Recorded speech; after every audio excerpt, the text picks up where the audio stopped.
नमस्कार दोस्तों, आर्य कैंपस में आपका स्वागत है और मैं रोबिन त्यागी आज अपनी पॉलिटी की क्लास को प्रोसीड करते हुए आपको ले चलता हूं राज्य के नीति निर्देशक तत्वों की तरफ। तो लास्ट क्लास में हमने क्या किया था कि मौलिक अधिकारों के बारे में डिटेल में पढ़ चुके हैं हम। भाग 3 था जो, और आज भाग 4 राज्य के नीति निर्देशक तत्व। अब इसमें देखते हैं क्या कि आर्टिकल कहाँ से कहाँ तक बात करेंगे। इसमें 36 to 51 ये आर्टिकल्स इसमें रहेंगे। और इसमें क्या था, इसके बारे में अगर मैं क्वेश्चन बताऊं आपको कुछ कि राज्य के जो नीति निर्देशक तत्व ये कहाँ से लिए गए हैं, ये पेपर में काफ़ी बार क्वेश्चन आता है। तो इसका आंसर रहेगा आयरलैंड से। क्या आंसर रहेगा इसका? आयरलैंड। और जो इसका भाग 4 है ये भी आपको ध्यान में रखना है कि किस भाग में आते हैं, भाग 4 में। तो आपके यहाँ से 2 क्वेश्चन कंप्लीट होते हैं। फिर अगर मैं बात करूँ, जहाँ हम मौलिक अधिकारों के बारे में बात करते थे कि पिछली क्लास में हम बात कर रहे थे कि मौलिक अधिकार में क्या था कि ये व्यक्तियों को मिले थे और राज्य के विरुद्ध थे। क्या थे? ये व्यक्तियों को मिले थे और राज्य के विरुद्ध थे। इसी तरह जो नीति निर्देशक तत्व ये राज्य के ऐसे अधिकार है जो क्या है कि जो व्यक्तियों के द्वारा जिनका हमें अनुसरण करना है। तो उसके बारे में हम पढ़ेंगे। किसके बाद? तो सबसे पहले आर्टिकल की अगर मैं बात करूँ 36 की, जितने में इसके मेन आर्टिकल्स हैं उनके बारे में ही बात करूँगा, ज़्यादा नहीं देखेंगे इसे। आर्टिकल 36 इसमें क्या है कि इसमें राज्य की परिभाषा, राज्य की परिभाषा आर्टिकल 36 में। उसके बाद आर्टिकल 37 इसमें क्या है कि जो राज्य के नीति निर्देशक तत्व है, नीति निर्देशक तत्व ये क्या है कि जो राज्य के जो नीति निर्देशक तत्व आर्टिकल 37 की अगर मैं बात करूं तो ये वाद योग्य नहीं है। इसका क्या मतलब हुआ कि इसका मतलब हुआ कि ये जो न्यायालय द्वारा परिवर्तित नहीं किए जा सकते। क्या? न्यायालय द्वारा परिवर्तित नहीं किए जा सकते।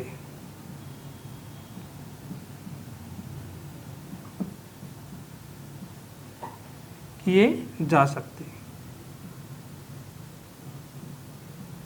एक क्वेश्चन यहाँ से एक क्वेश्चन और आपके लिए जो काफी इंपॉर्टेंट है, काफी बार पूछा गया है और अच्छा क्वेश्चन है कि वाद योग्य, जो मैंने ये वर्ड लिखा है वाद योग्य, अगर मैं किसकी बात करूं, नीति निर्देशक तत्वों की बात करूं तो ये क्या है कि ये वाद योग्य नहीं है। अगर मैं मौलिक अधिकारों की बात करूं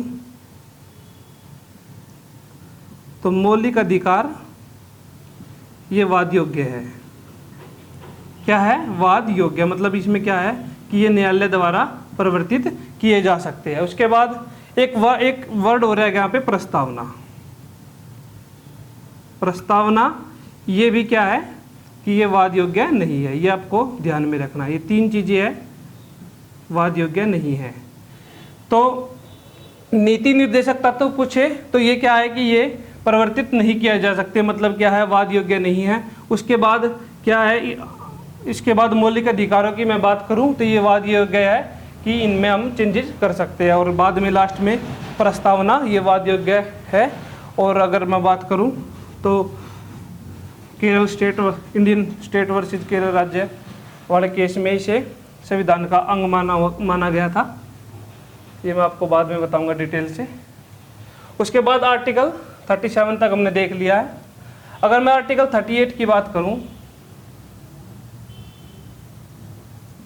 इसमें रहेगा क्या कि लोक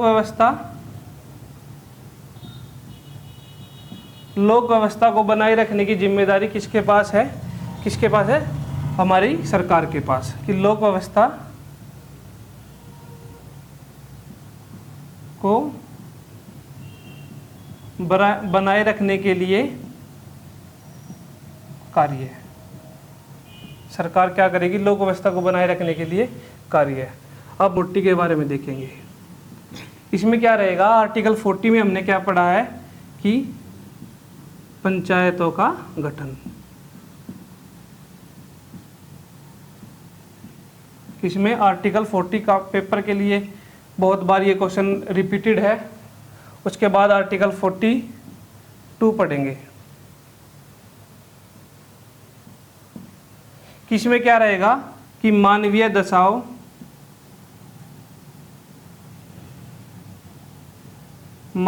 दशाओं एवं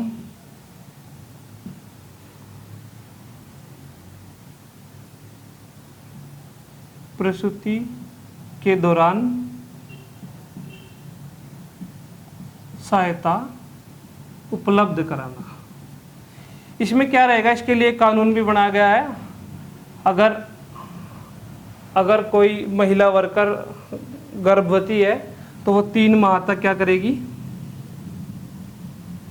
अपने काम को जारी रखेगी और उसके बाद के जो 6 मंथ रहेंगे उसमें उसे रेस्ट दिया जाएगा, जिसमें इसे जो वेतन मिलेगा वो सरकार की तरफ से मिलेगा। एक ये रूल भी है इसमें आर्टिकल 42 में। अब मैं ले चलता हूँ आपको आर्टिकल 44 की तरफ। 44 इसे बोलते हैं यूनिफॉर्म सिविल कोड या एक समान आचार संहिता।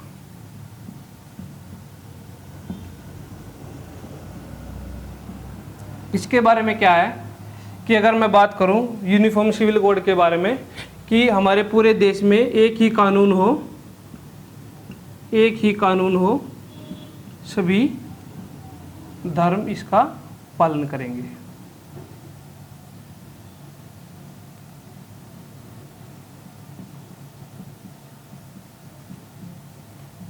इसमें वो सभी कार्य आएंगे जैसे कि शादी हो गया या तलाक हो गया आदि सभी कार्य इसके तहत चलेंगे।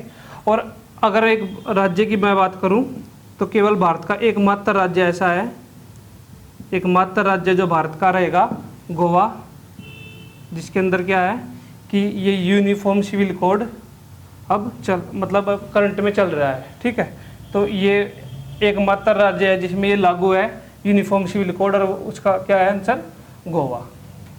तो मैं अब आर्टिकल 45 की मैं बात करता हूँ। आर्टिकल 45 में क्या रहेगा कि जो 6 से जो 14 वर्ष की आयु वाले बच्चे हैं,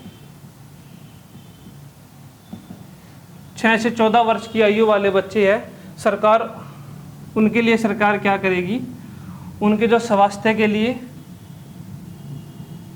एवं जो उनकी शिक्षा के बारे में, शिक्षा को ध्यान में रखते हुए क्या कुछ ऐसे कदम उठाएगी जिनसे क्या कि इनके स्वास्थ्य और शिक्षा पर क्या ये आगे बढ़ सके। देखो इसमें क्या है कि इसके लिए अगर मैं स्वास्थ्य की बात करूं तो सरकार का अगर पोलियो जो टीकाकरण है वो इसी के तहत चलाया जाता है। किसके तहत, आर्टिकल 45 के तहत।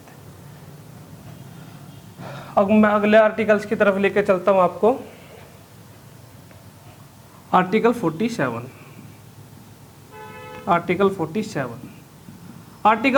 में क्या रहेगा, ये काफ़ी इंपॉर्टेंट है आपके लिए कि आर्टिकल 47 में रहेगा कि सरकार क्या कर सकती है कि लोगों के स्वास्थ्य को ध्यान में रखते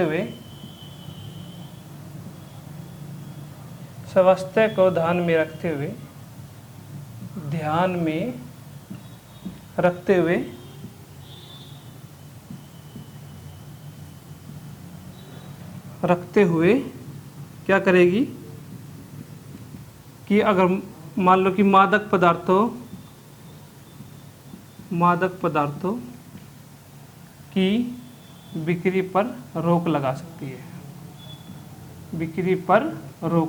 है। जैसे कि बिहार राज्य में सरकार शराब बैन है। अगर मैं बात करूं तो अगर वो पेपर में यूपीएससी के पेपर में क्वेश्चन देखने को मिला था, उसमें करंट की सिचुएशन थी जिस समय बिहार में शराबबंदी हुई थी, तो उसमें आर्टिकल्स पूछ लिया था कि किस आर्टिकल के तहत ये हुआ है, तो इसका आंसर था 47।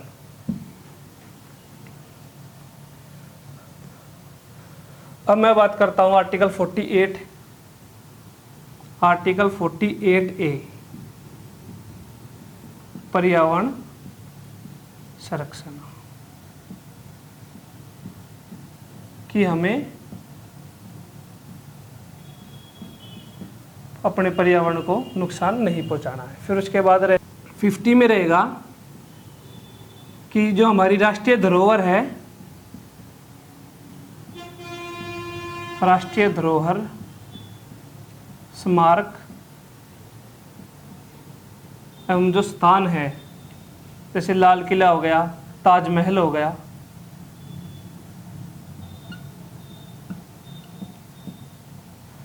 जो राष्ट्रीय धरोहर स्मारक और स्थान है, उन पर क्या नहीं करेंगे हम, उनका हमें क्या करना है, उनका मान सम्मान करना है। वहाँ पर हमें गंदगी नहीं फैलानी है। जैसे आप कहीं भी जाते हो, क्या दिल विल छाप देते हो, ये ऐसा, ये हमारे राष्ट्रीय धरोहर का अपमान है। और ये किस आर्टिकल के तहत रहेगा? आर्टिकल 50 के तहत। अगर मैं आर्टिकल 51 की बात करूं, इसमें रहेगा कि अंतर्राष्ट्रीय शांति एवं सुरक्षा।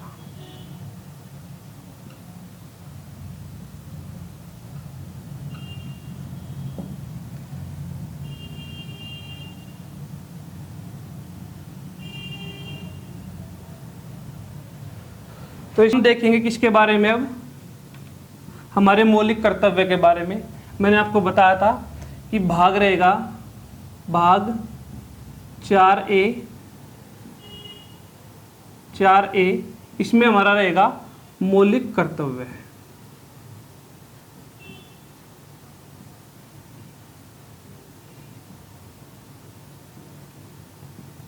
इसके बारे में देखते क्या, अगर पेपर में क्वेश्चन काफी बार आता है कि अगर मौलिक कर्तव्य किस भाग से लिए गए हैं, तो आंसर रहेगा भाग 4A। और अगर मैं आर्टिकल की बात करूं तो आर्टिकल इसका है आर्टिकल 51A। ये आपको ध्यान में रखना है, आर्टिकल 51A।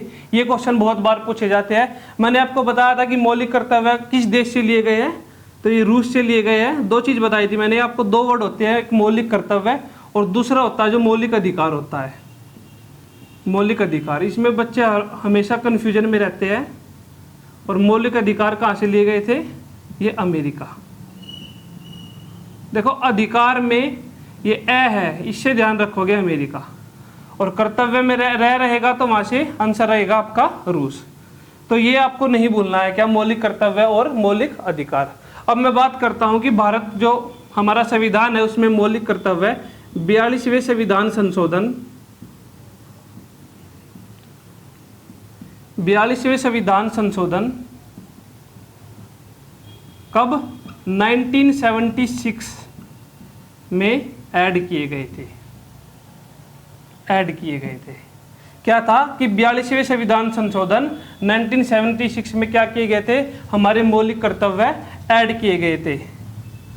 और किस कमेटी की अनुशंसा पर? यह क्वेश्चन भी काफी बार आता है। सरदार स्वर्ण सिंह कमेटी की अनुशंसा पर क्या हुए थे हमारे मौलिक कर्तव्य आर्टिकल 51A, और कब? 1976 में ऐड किए गए थे। एक क्वेश्चन यहाँ भी हमें कन्फ्यूजन रहता है हमेशा कि आर्टिकल 42 हो गया, एक 44 भी होता है। उसमें क्या हुआ था? वो 1978 में आया था और जो संपत्ति के अधिकार को हटा दिया गया था मौलिक अधिकार से, संपत्ति के अधिकार को हटा दिया गया था मौलिक अधिकार से। यहाँ भी बच्चे कन्फ्यूजन में रहते हैं कि 1976 और 42 और 44 में आपको ध्यान रखना है। अगर मैं बात करूँ अब, अगर मैं इन मूल कर्तव्यों की बात करूँ तो मूल कर्तव्य संख्या में है 11। कितने हमारे? 11 है संख्या में। अगर मैं मूल संविधान में अगर बात करूँ, मूल संविधान में कितने हमारे मौलिक कर्तव्य थे, तो उसका आंसर रहेगा 10। और ये एक ऐड हुआ है, और हुआ कब है? ये 86वां संविधान संशोधन 2002, ये हमने कब ऐड किया है। और जो हमारा 11वां मूल कर्तव्य है कि 86वां संविधान संशोधन 2002 में हमने इसे ऐड किया है और मूल संविधान का आंसर दे तो इसका आंसर 10 रहेगा। जैसे अब मैं बात करूं क्या मौलिक कर्तव्य किस टाइप, मतलब मौलिक कर्तव्य क्या है, तो मौलिक कर्तव्य ऐसे कर्तव्य है जिसका हमें अनुसरण या पालन करना ही है। तो जैसे कि हमारे देश के झंडे का सम्मान हो गया, हमारे राष्ट्रीय गान का सम्मान, हमारे राष्ट्रीय गीत का सम्मान, राष्ट्रीय धरोहर का सम्मान और पर्यावरण का संरक्षण, ये सभी कुछ किस में आता है, हमारे मूल कर्तव्य में आता है, जिसमें काफ़ी हमारे 11 मूल कर्तव्य है। और जो लास्ट वाला था, जो 11th मैंने आपको बताया है कि 6 से 14 वर्ष के बच्चों को क्या क्या करना है, आपको शिक्षा दिलानी है, और वो किसका, राज्य के, वो राज्य के पास क्या, राज्य क्या करेगा उसके लिए कार्य करेगा। और जो अभिभावक है या जो उस बच्चे का संरक्षक है वो क्या करेगा, उस बच्चे को अवसर प्रदान करेगा, या उसकी जिम्मेदारी है कि वह क्या करे कि 6 से जो 14 साल वर्ष आयु वाले बच्चे है उसे शिक्षा लेने के लिए प्रेरित करें। तो ये हमारे मौलिक कर्तव्य थे। मौलिक कर्तव्य के बारे में मैंने आपको बता दिया है।